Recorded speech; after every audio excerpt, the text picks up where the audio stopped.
because we had achieved the greatest degree of privacy one can manage in an open compound containing thousands of weak, weary, dispirited prisoners and a goodly number of sharp-eyed Japanese guards, I mentioned the thing closest to my heart.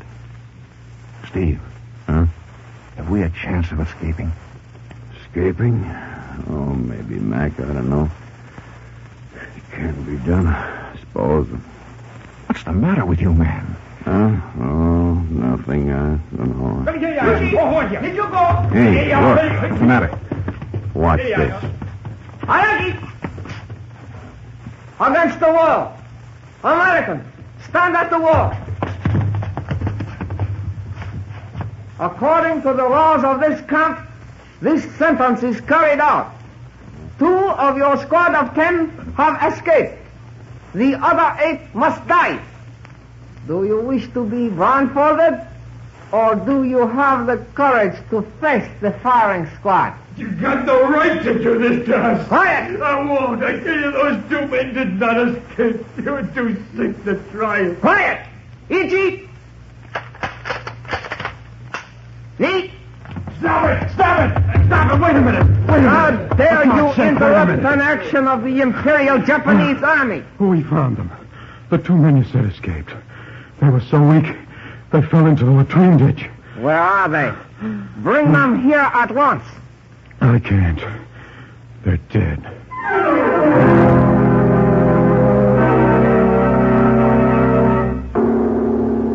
Lieutenant Colonel Melnick.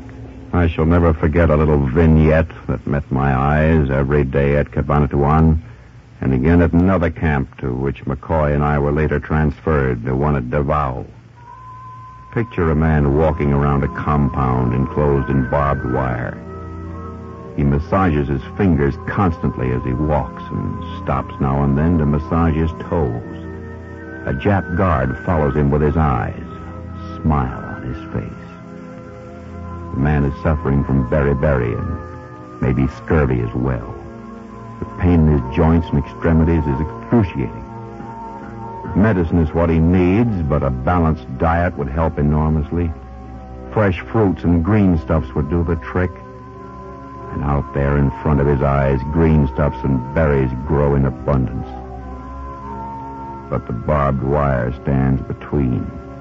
And the Jap guard stands and fondles his Tommy gun, a smile set thinly on his face. The Jap guards don't need those berries and green stuffs, but the prisoner can't have them. You look at the poor devil's eyes as he passes you. You notice again the smile of the Jap guard, and you reflect that certain parts of the Orient have developed rare refinements of cruelty.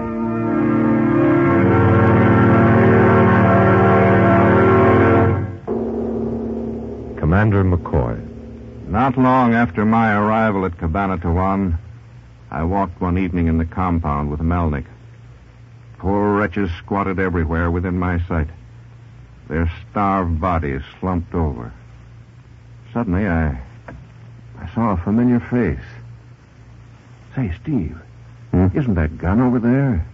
The chap sitting with that small group by the fence? Yes, that's Gun. Well, how long's he been here? He got here a few days before you did. He did? But why didn't you tell me he was here? You know we're friends. Yes, I know, but you were so weak yourself when you arrived, I thought you ought to rest up a bit before meeting him.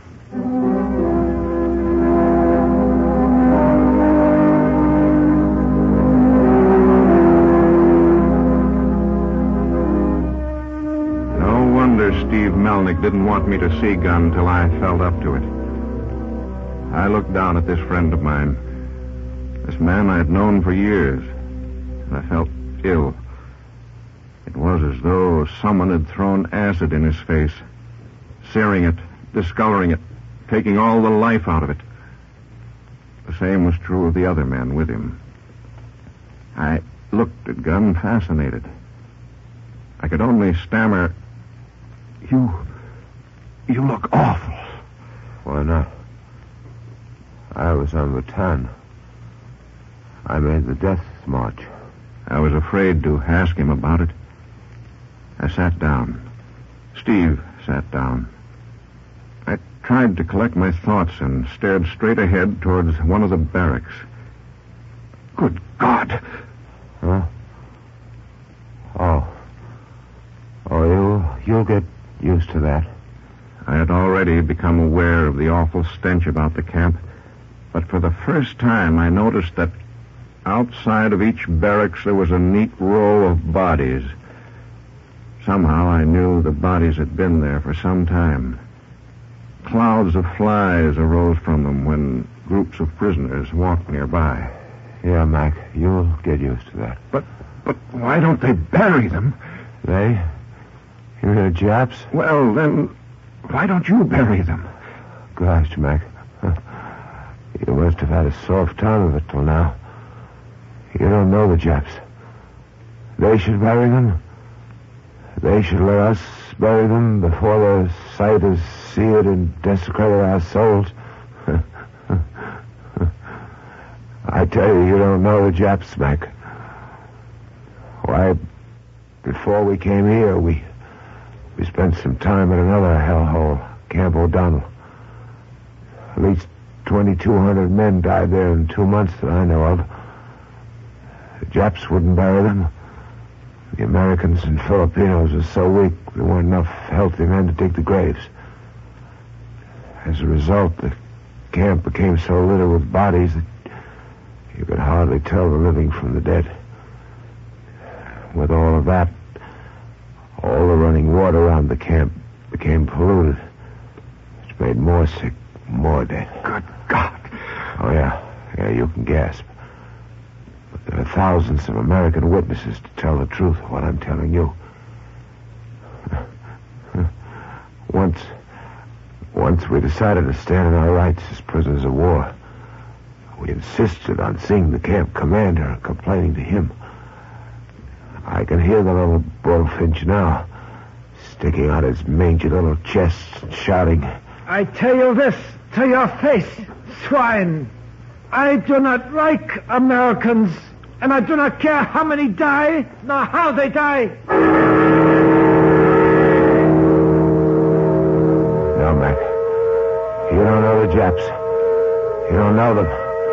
The dirty, stinking little... But I know them, Mac. These fellas here with me know them. We made the death march from Bataan. And then Gunn told us about the death march.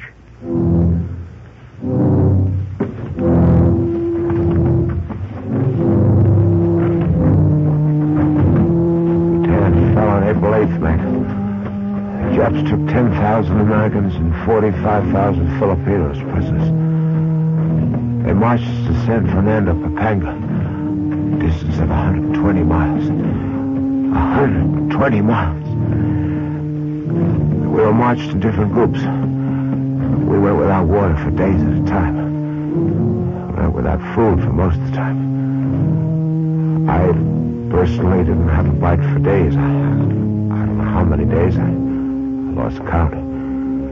But I know it was over a week. And then they gave me a mess kit of rice.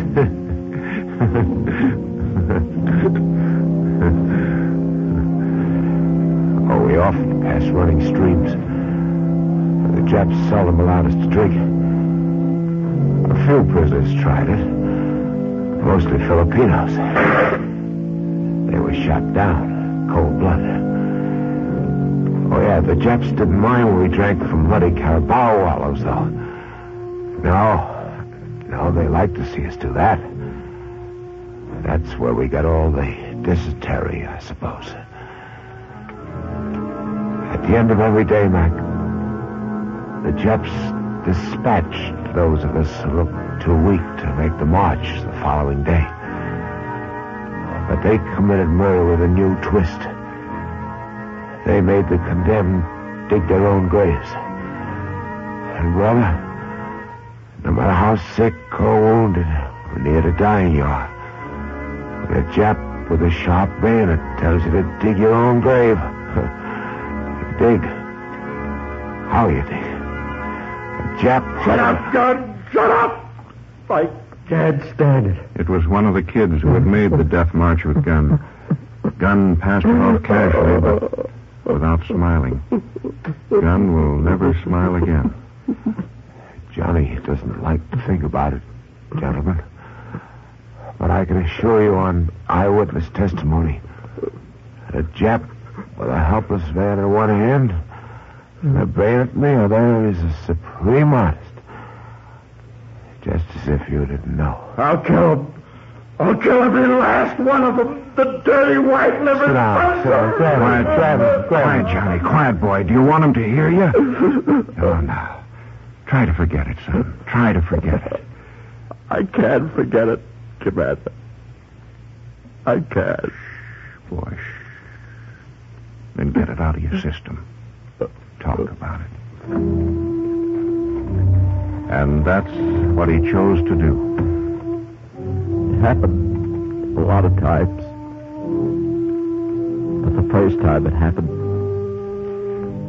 I didn't know what was up. A prisoner had keeled over.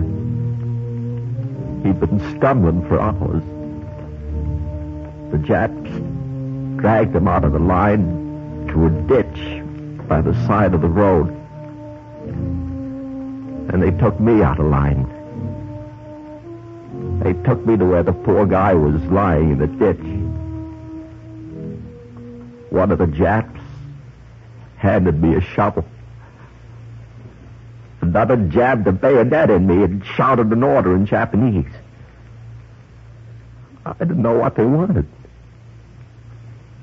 Then a Jap grabbed the shovel out of my hand and showed me.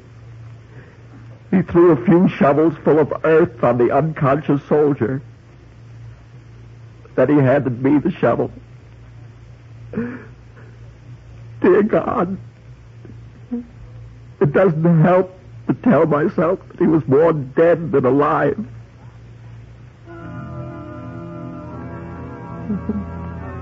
The worst time was once when a poor guy with 6 inches of dirt over him suddenly regained consciousness and tried to sit up. He clawed away at the dirt, trying to save himself.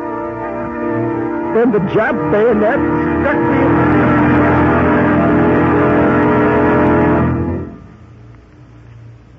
the... There are some stories which it is better not to finish. You're right, Mac. There are stories, but it's better not to finish. At least not through a medium which is welcomed into the homes of a people raised in the principles of Christian charity. But don't think, America, that such stories as you've just heard are the outstanding examples of Japanese atrociousness. As a matter of fact, they are the least shocking of the hundreds we have caused to be printed or could tell. And the 513 men who were rescued from Cabanatuan the other night by the Rangers will undoubtedly have fresh horrors to add to the list.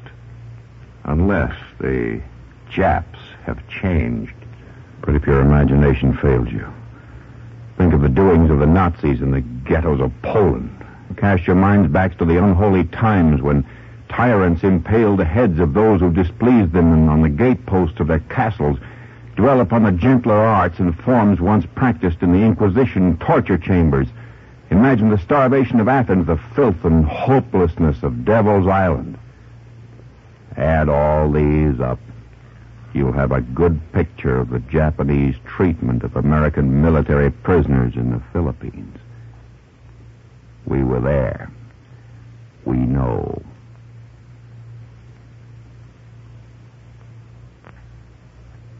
Tonight, inspired by the rescue last week by American Rangers of the last 513 prisoners of war in the notorious Cabanatuan prison camp, Words at War has brought you dramatic excerpts from the book 10 Escape from Tojo by Lieutenant Welburn Kelly. The radio script was prepared by Richard McDonough and featured Kenneth Danew as Commander McCoy, Ted Jewett as Lieutenant Colonel Melnick, and Ned Weaver as Gunn. The music was by William Meader, and the entire production was under the direction of Anton M. Leader. Next week, we'll present the controversial book, What to Do with Germany by Louis Neiser. Words at War is brought to you in cooperation with the Council on Books in Wartime by the National Broadcasting Company and the independent stations affiliated with the NBC network. Jack Costello speaking. This is the National Broadcasting Company.